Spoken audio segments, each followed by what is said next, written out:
네, 시장의 큰 그림을 그려보는 시간입니다. 오늘 이 시간은 IBK 투자증권 리서치센터의 정용택 상무로부터 도움 말씀 들어봅니다. 상무님 안녕하세요.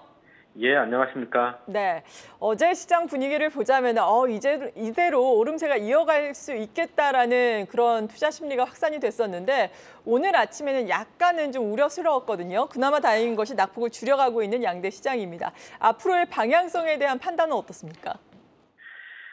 사실은 앞으로 주식시장도 특히 9월에도 크게 나아지는 전망을 하지 않고 있습니다. 여전히 불안할 것 같은데요. 기본적으로 최근 불안 요인은 미국의 긴축 강화나 중국과 관련된 여러 가지 불안 요인들 때문인데 9월에도 이런 요인들이 해소되지는 못할 것 같습니다. 여전히 분분하거나 확대될 가능성이 있습니다. 중국 불안 자체가 쉽게 해소되는 문제도 아닐 것 같고요. 더더군다나 9월 하순에 FOMC가 예정돼 있기 때문에 9월 내내 미국의 통화정책 긴장과 관련된 부분들은 영향을 미칠 것 같습니다. 네. 그리고 어제 네이버가 하이퍼클로버 X를 발표를 하면서 관련된 종목들이 일제히 올랐는데 사실 여기에 대해서 또 테스트가 공개가 되면서 실망감도 조금은 있는 것 같습니다. 네이버만 보더라도 어제 6.26% 올랐다가 오늘은 어제의 상승폭을 거의 다 내주고 있는 분위기거든요. 앞서서 여기에 대한 의견도 약간은 들어봤는데 이 AI와 관련된 종목들 앞으로의 방향성은 어떻게 보십니까? 테마주로서 AI는 늘 주목할 필요가 있다라고 생각하고 있습니다. 단기 급등이나 아니면 초기 개발 과정에서의 실수 등으로 인해서 속도 조절은 있을 수 있겠지만 장기적으로 성장할 잠재력이 있는 테마다라는 판단을 하고 있고요. 경기가 불안정한 상황에서 생각해 보면 가능성 있는 성장주에 대한 투자는 의미가 있다라고 보고 있습니다. 다만 AI 얘기 나올 때 우리나라 반도체 주식에 대한 얘기들도 나오고 있는데 이 반도체주 관련된 부분들은 사실은 성장주도 있지만 경기 관련주의 성격도 가지고 있기 때문에 경기 전망이 불확실한 상황에서는 상승 역시 제한될 수밖에 없지 않나라고 판단하고 있습니다. 네, 그렇군요. 반도체와 관련된 종목들 경기에 영향을 많이 받는다. 상승 탄력이 제한적일 수도 있겠다라고 말씀해 주셨습니다. 어제 또 한국은행이 금융통화위원회가 열리기도 했었는데 예상을 했던 것처럼 기준금리를 3.50%에서 동결을 했습니다. 여전히 미국과의 금리 차가 역대 최대 수준까지 벌어져 있는 상황인데 문제는 잭슨홀 미팅에서 어떤 이야기가 나올지 이에 따라서 9월이나 11월에 미국에서 기준금리 인상이 단행되면은 우리나라는 어떤 영향을 받을지 이 부분 아니겠습니까? 예, 맞습니다. 우리나라의 이제 금리 차에 대한 우려도 나오고 우리나라 추가 금리 인상에 대한 얘기 나오지만 기본적으로 우리나라의 추가 금리 인상 가능성은 낮아 보입니다. 어제도 얘기 나왔지만 가계대출 우려라든가 여러 가지 불확실성이 남아있기 때문에 추가 금리 인상 가능성은 낮은 상태고요. 미국은 반대로 추가 금리 인상 가능성 여전히 남아있고 긴축의 강도도 추가적으로 조금 더 높다라고 보고 있기 때문에 금리 차 역시 추가적으로 확대될 수 있고 크게 쉽게 줄어들기는 못할 것 같습니다. 금리 차가 확대되면 여러 가지 우려들이 나오는 부분은 맞습니다. 하지만 과거에 있었던 것처럼 금리 차 확대된다고 해서 우리나라에서 자금이 바로 유출되거나 하는 부작용은 나타나지 않을 것 같습니다. 기본적으로 대외 건전성 자체가 안정돼 있는 부분들이 있고요. 또 하나는 단순한 금리 차보다는 통화 정책의 기조에 따라서 자금의 흐름이 결정되기 때문에 이 부분에 대한 우려는 크지 않습니다. 다만 미국의 긴축 강도가 여전히 강화되고 있기 때문에 이 부분에 따른 투자자 입장에서의 부담 이런 부분들은 추가적으로 커지는 것이다라고 생각하고 있습니다. 네. 그리고 이제 주말 사이에 잭슨홀 미팅에서 어떤 발언이 나오는가에 또 촉각이 곤두세워질 텐데 파월 연준 의장이 어떤 이야기를 할 것으로 예상하고 계세요? 기본적으로는 미국 경제가 소비 지표 중심으로 매우 강한 모습을 보여주고 있기 때문에 시장을 일부러 자극하지는 않겠지만 연준의 매파적인 기조는 그대로 유지할 가능성이 높다라고 생각하고 있습니다. 다만 최근에 물가 목표치 변동이나 중립금리 수준의 상승 등 시장 관심이 높은 주제들이 몇 가지 있는데요.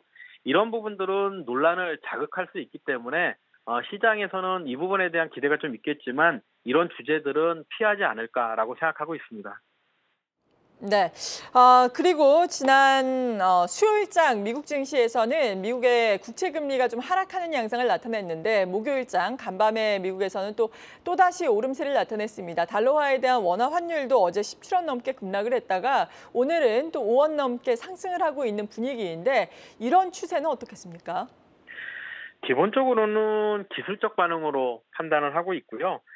지금 보여주고 있는 최근의 추세 자체가 크게 흔들릴 가능성은 없다라고 생각하고 있습니다. 기본적으로 미국 국채금리 상승이나 우리나라 원달러 환율의 상승은 기대 이상으로 뜨거운 미국 경제와 이로 인한 긴축 우려가 바탕이 되고 있고 또 차가운 중국 경제에 대한 불안이 맞물린 결과물인데 앞서 말씀드린 것처럼 이런 요인들이 9월이나 10월 단기에 해소되는 요인들은 아니기 때문에 지금과 같은 국채금리의 상승 압박과 원달러 환율의 불안정한 흐름은 9월에도 이어지지 않을까라고 생각하고 있습니다. 네.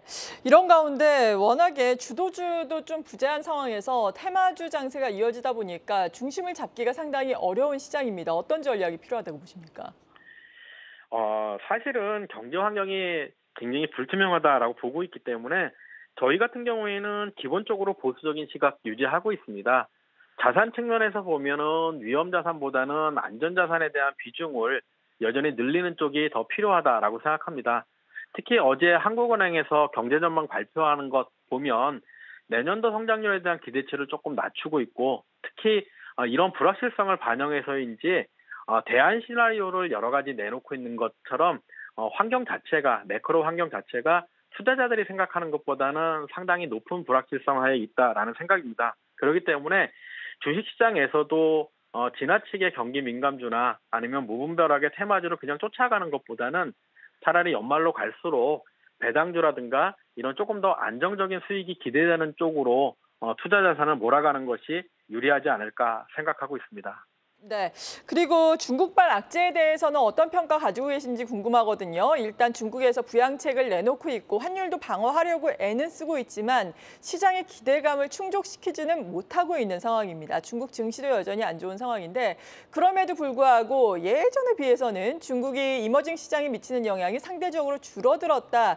이런 비교적 긍정적인 측면의 리포트도 나오고 있는 상황이거든요. 중국발 악재에 대한 평가는 어떻습니까? 사실은 중국발 악재에 대해서는 영향이 줄어드는 이유들은 우리나라 무역 구조에서도 보듯이 중국 쪽에서 발을 좀 빼고 있는 움직임도 영향이 있을 수 있고 또 2021년에 헝다 사태라는 사건을 미리 한번 경험했기 때문에 그때의 교훈이 작용하고 있는 부분들도 있습니다. 근데 분명한 것은 이번 사태가 보여주는 것은 중국 정부의 부양 노력이나 금리 인하에도 불구하고 중국 경기의 구조적인 문제로 인해서 중국 경기의 반등이 쉽지 않다라는 부분들을 확인해 준 것이 가장 중요한 포인트다라고 보고 있고요. 이로 인해서 내년도에 중국 경제에 대한 성장률 기대치가 거의 4%대 중반 이하로 내려가고 있는 모습입니다.